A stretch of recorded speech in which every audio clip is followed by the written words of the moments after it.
विद्यार्थियों, हम पढ़ रहे थे पंचदशः पाठः, जिसका शीर्षक है मातुल चंद्रः, जिसका अर्थ हुआ चंदा मामा। और इसके हमने 3 भाग पढ़ लिए थे। आज चौथे भाग में हम पढ़ने वाले हैं चंद्रिका वितानम, अर्थात चंद्रिका का प्रकाश। ठीक है, चंद्रिका का फैलाव। चंद्रिका यानी चांदनी। अब चांदनी किसकी? चंदा मामा की। ठीक है, तो यहाँ पर इसके विषय में हम पढ़ेंगे, जानेंगे। इससे पहले हमने क्या पढ़ लिया है विद्यार्थियों, एक बार मैं आपको बता देता हूँ। पहले भाग में हमने सामान्य परिचय पढ़ा, जिसमें हमने सहस्वर वाचन किया और जाना कि इस पाठ में हम क्या पढ़ने वाले हैं, अर्थात चंद्रमा के बारे में पढ़ने वाले हैं, जहाँ पर एक छोटा बच्चा चंद्रमा के साथ बात करता है। ठीक है, दूसरे भाग में हमने जाना कि एक बच्चा चंद्रमा से पूछता है कि हे चंदा मामा, तुम कहाँ से आते हो? ये विस्तृत नीला आकाश है, यहाँ पर एक जगह नहीं है जाने के लिए, फिर भी तुम कहाँ जाओगे, कहाँ से जाओगे बताओ। तो दूसरे भाग में हमने मम गेहम इसमें पढ़ा कि एक बच्चा कहता है कि हे चंदा मामा, तुम मेरे घर पर क्यों नहीं आते, कब आओगे, और मेरे घर पर तुम्हारा जो स्नेह है वो कब बिखेरोगे। अब चंद्रमा का स्नेह क्या होता है? उसकी चांदनी होती है। ठीक है ना, तो उसी के विषय में हम यहाँ पर इस भाग में पढ़ने वाले हैं। इसको पढ़ेंगे, जानेंगे। लेकिन इससे पहले जो पिछले वीडियो में 2 प्रश्न आपको मैं देके गया था, मूल्यांकन प्रश्न, आइए उनके उत्तर की जांच कर लेते हैं। वैसे उम्मीद रखता हूँ आपसे कि आपने उन दोनों प्रश्नों के उत्तर लिख लिए होंगे, सही लिख लिए होंगे, फिर भी उत्तर की जांच कर लेते हैं। आइए, हमारा पहला प्रश्न था स्नेहम क न किरति। स्नेहम यानी स्नेह को, प्रेम को, कह कौन, न नहीं, किरति बिखेरता है। कौन नहीं बिखेरता है? क्या बच्चा या चंद्रमा? तो यहाँ पर बच्चा तो बिखेरता नहीं है, चंद्रमा।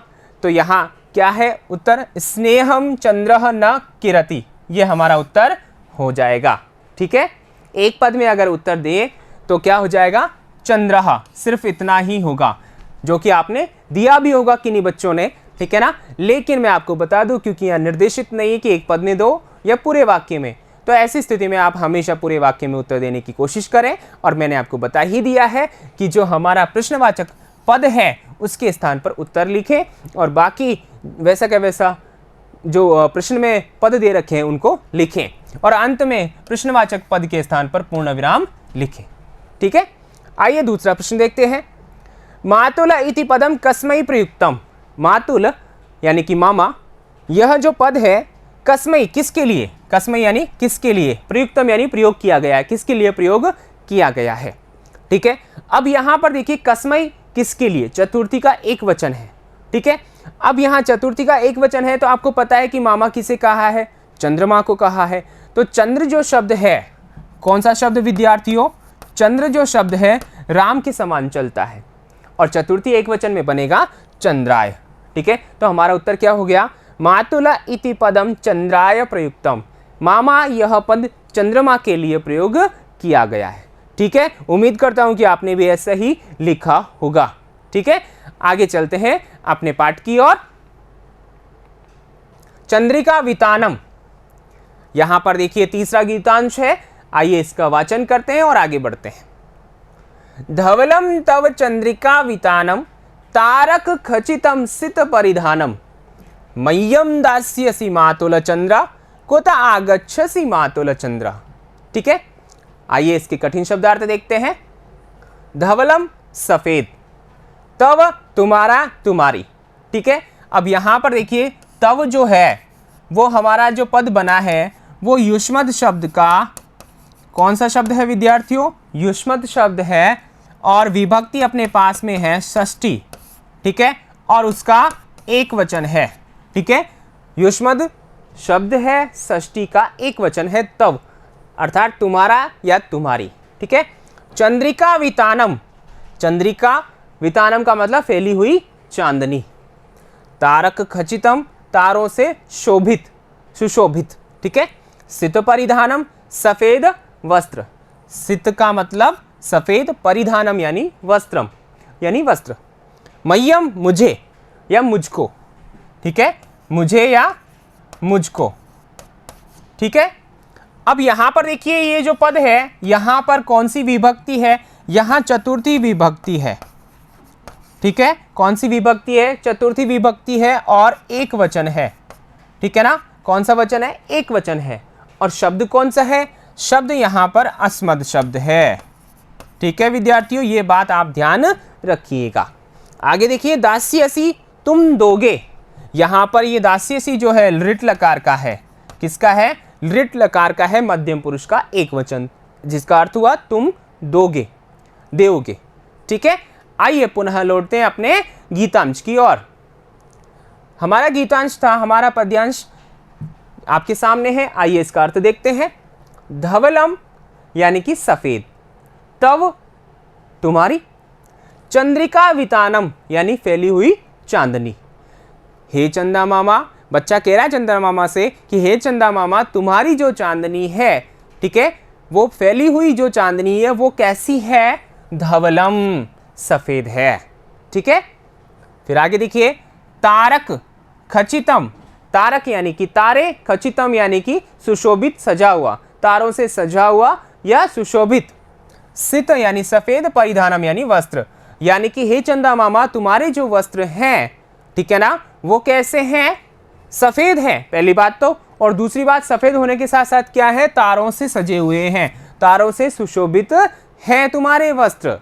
ठीक है, मह्यम मुझे, मुझको, जैसा कि यहाँ मह्यम यानी मुझको, अर्थात चतुर्थी का एक वचन है, मुझको दास्यसी दोगे क्या?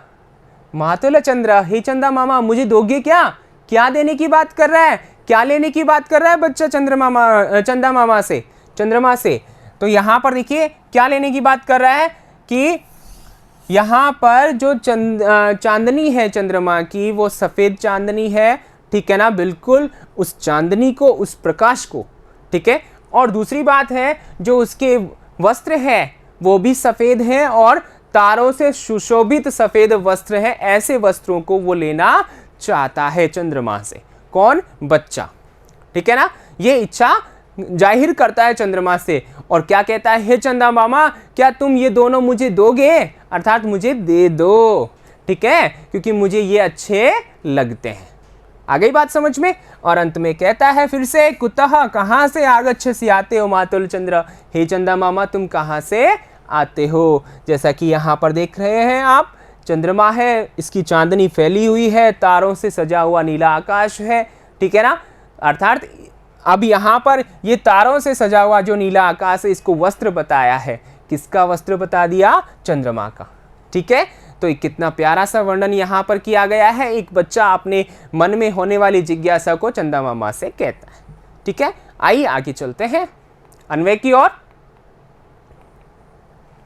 अन्वयः मातुल चंद्र तव चंद्रिका वितानम धवलम अस्ति एवं तव सित परिधानम तारक खचितम अस्ति एतत् मह्यम दास्यसि मातुल चंद्र त्वं कुतः आगच्छसि।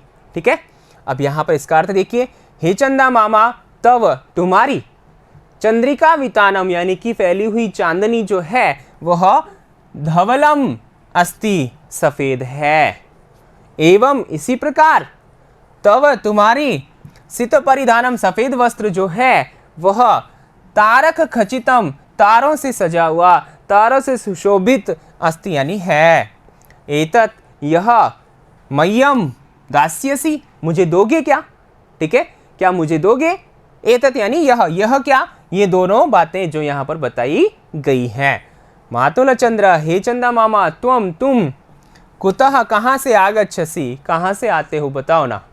ठीक है, ये प्रश्न बार बार वह चंदा मामा से पूछता है। ठीक है, आइए इसका भावार्थ देखते हैं आगे। भावार्थ देखिए, बालः स्नेहपूर्वकं चंद्रम कथयति यत् हे मातुल चंद्र तव चंद्रिका वितानम नितांतम श्वेतम अस्ति तव श्वेत परिधानम तारक शोभितम अस्ति एतादृशं मह्यं रोचते किम एतत् मह्यं दास्यसि हे मातुल चंद्र त्वं सदा कुतः आगच्छसि इति। ठीक है, इसका अर्थ क्या हुआ आइए देखते हैं। बालः यानी कि छोटा सा बच्चा, स्नेहपूर्वकम स्नेहपूर्वक, चंद्रम कथयति चंद्रमा को कहता है, यत् कि हे मातुल चंद्र हे चंदा मामा, तव चंद्रिका वितानम तुम्हारी फैली हुई जो चांदनी है, तुम्हारा फैला हुआ जो प्रकाश है वह नितांतम यानी कि नितांत का मतलब अत्यधिक, श्वेतम श्वेत, अस्ति यानी है, अत्यधिक श्वेत है, सफ़ेद है, धवल है। तब श्वेत परिधानम, और तुम्हारे सफ़ेद जो वस्त्र हैं, ठीक है ना, प्रकाश से सभी सफ़ेद नजर आ रहे, तो ऐसे जो तुम्हारे वस्त्र हैं तारक शोभितम अस्ति, तारों से सजे हुए हैं, तारों से सुशोभित हैं। एतादृशम मह्यम रोचते, ऐसा मुझे अच्छा लगता है। अर्थात तुम्हारे जो ये सफ़ेद वस्त्र तारों से सजे हुए हैं और तुम्हारी जो सफ़ेद चांदनी फैली हुई है वो मुझे अच्छा लगने देती है, अर्थात मुझे ऐसा अच्छा लगता है, ऐसा दृश्य मुझे अच्छा लगता है। किम एतत् मह्यम, क्या यह सब मह्यम मुझे, दास्यसि दोगे, क्या मुझे दोगे, मामा से पूछ रहा है। कौन? बच्चा। हे मातुल चंद्र, तुम सदा कुतः, हमेशा कहाँ से आगच्छसि आते हो, तुम कहाँ रहते हो, कहाँ से आते हो, हे चंदा मामा ऐसा बताओ ना, मुझे बताओ, क्योंकि ये सब मुझे चाहिए, क्या तुम मुझे दोगे? ऐसा बच्चा चंदा मामा से पूछता है, ठीक है ना, अपनी जिज्ञासा प्रकट करता है और बात करता है चंद्रमा से। ठीक है, आप भी विद्यार्थियों ऐसे ही करते होंगे ना जब छोटे थे। ठीक है, तो आइए आगे चलते हैं, ये इसका अर्थ हो गया है। आगे मूल्यांकन प्रश्न।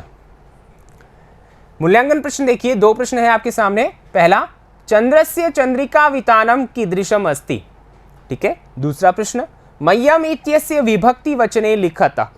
ठीक है, ये दो प्रश्न हैं आपके सामने और आप इनके उत्तर अपनी उत्तर पुस्तिका में दीजिए। मैं लेता हूं विदा, आगे अगले वीडियो के साथ फिर मिलूंगा, तब तक के लिए धन्यवाद।